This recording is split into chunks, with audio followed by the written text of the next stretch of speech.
একটা মানুষ যদি ক্ষমতায় থাকে, ওই মানুষ ওই ক্ষমতা নিয়ে এত বড়াই দেখায় যে মানুষকে মানুষ মনে করে না।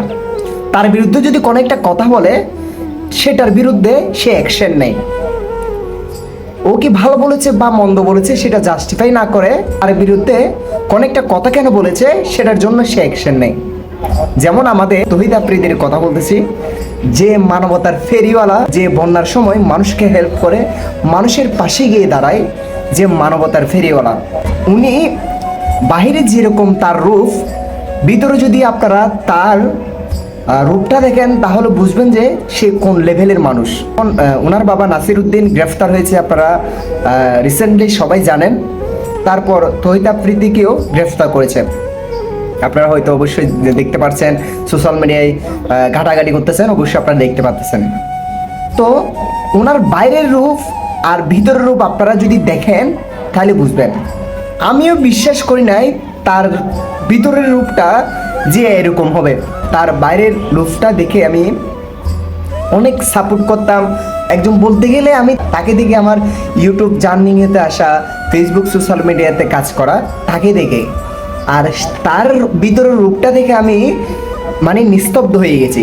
কারণ আপনারা অবশ্যই জানেন যে সাইম আহমেদ, যিনি প্রতিবাদী ভিডিও তৈরি করে, অনেকটা যদি খারাপ দুর্ঘটনা ঘটে বা অনেকটা খারাপ কাজ করতেছে বা সোশ্যাল মিডিয়ায় নষ্টি করতেছে, সোশ্যাল মিডিয়ায় কোনো একটা খারাপ কাজ করতেছে, সেটা নিয়ে প্রতিবাদ করে সাইম আহমেদ। আর স্বপন আহমেদকে আপনারা হয়তো চিনেন, স্বপন আহমেদকে অবশ্য আপনারা চিনেন, যিনি এডিটের মাধ্যমে পিছনের ব্যাকগ্রাউন্ড রিমুভ করে বিভিন্ন অ্যাক্টরদের সামনে অভিনয় করে আপনাদেরকে বিনোদন দেয়। স্বপন আহমেদ অবশ্য আপনারা চিনেন। তো স্বপন আহমেদকে এমন টর্চার করেছিল, আপনারা হয়তো জানেন, সামনে একটা ঘটনার জন্য তার পুরো 1 বছরের জার্নি নষ্ট হয়ে গেছিল। আপনারা হয়তো স্বপন আহমেদের ফ্যান ফলোয়ার্সরা অবশ্যই জানবেন উনাকে যে কতটুকু টর্চার করেছে এবং তার চোখের পানি লাইফে এসে তার অশ্রু কীভাবে ঝরেছে অবশ্যই আপনারা জানেন। তারপর সাইম আহমেদকে অবশ্যই আপনারা জানেন, যিনি প্রতিবাদী ভিডিও তৈরি করে। এখন বর্তমানে একটা প্রতিবাদী ভিডিও করলে বা প্রতিবাদী অনেক জায়গায় প্রতিবাদ করলে তার অপরাধ। কারণ সে প্রতিবাদ কেন করবে? অন্যায় দেখেছি বিদায় সে প্রতিবাদ কেন করেছে? তার জন্য সাইম আহমেদকে ডিবি অফিসে নিয়ে গিয়ে এমন মারা মারছে, মানে বলার বাইরে ভাই। আপনারা অবশ্যই জানেন সাইম আহমেদ কিছুক্ষণ আগে লাইভে এসে চোখের অশ্রু জড়িয়ে কান্নায় ভেঙে পড়েছে এবং তার মনের দুঃখের কথা সে খুলে বলেছে। খুলে বলতো না, সেটা আসতো না, সোশ্যাল মিডিয়ায় সে বলতো না।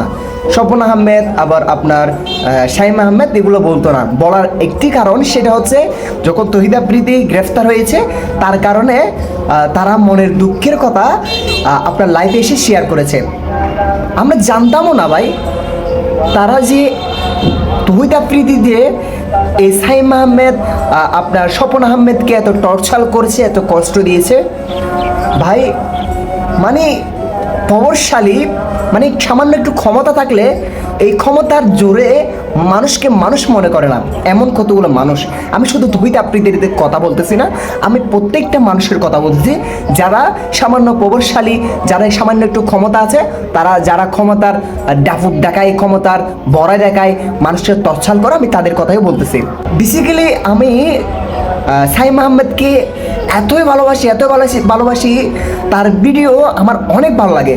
কারণ ভালো লাগার একটি কারণ, তাকে লাখো মানুষ ভালোবাসে, লাখো মানুষ তার ফ্যান ফলোয়ার্স, কারণ তিনি সত্যতামূলক ভিডিও তৈরি করে এবং আপনার অন্যায়ের বিরুদ্ধে কথা বলে, অন্যায়কে কোনো প্রশ্রয় দেয় না। এমনকি সে বিভিন্ন জার্নিংয়ে বিভিন্ন ভিডিও শ্যুট করতে পারতো, বিভিন্ন ভ্লগিং করতে পারতো বা বিভিন্ন অ্যাক্টরের সামনে অভিনয় করতে পারতো, বাট তিনি এগুলো বাদ দিয়ে উনি প্রতিবাদী ভিডিও তৈরি করেছে।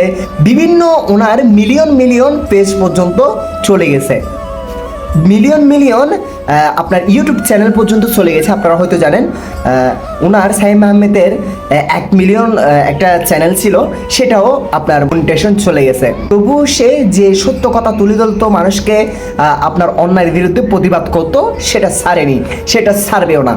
তার একটি লক্ষ্য মানুষকে সোজা রাস্তা দেখানো এবং মানুষকে সঠিক রাস্তাটা দেখানো। সাইম আহমেদকে অবশ্যই ভালোবাসি, আপনারা সবাই অনেক ভালোবাসেন এবং স্বপন আহমেদকেও আপনারা অনেক ভালোবাসেন। আপনাদেরকে বিভিন্ন বিনোদন দিয়েছে। স্বপন আহমেদ হয়তো 3 মিলিয়ন ফেসবুক ফলোয়ার্স, সাইম আহমেদের 7 লাখের অধিক ফলোয়ার্স দেখেছেন। বিভিন্ন মিলিয়ন ফলোয়ার্স ছিল, তার পেজ হারিয়েছে, তবুও সে সত্যতামূলক ভিডিও তৈরি করতেছে, কারণ সে সত্যিবাদী, কারণ সে আল্লাহর কাছে জবাব দিতে পারবে একদিন।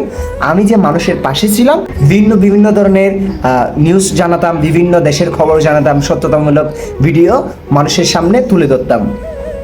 তো আপনারা যারা সামান্য ক্ষমতার জুড়ে আপনারা মানুষকে মানুষ মনে করেন না, সেম টু সেম এই তহিদ আফ্রিদি এবং তার বাবা নাসির উদ্দিনের মতো হবে।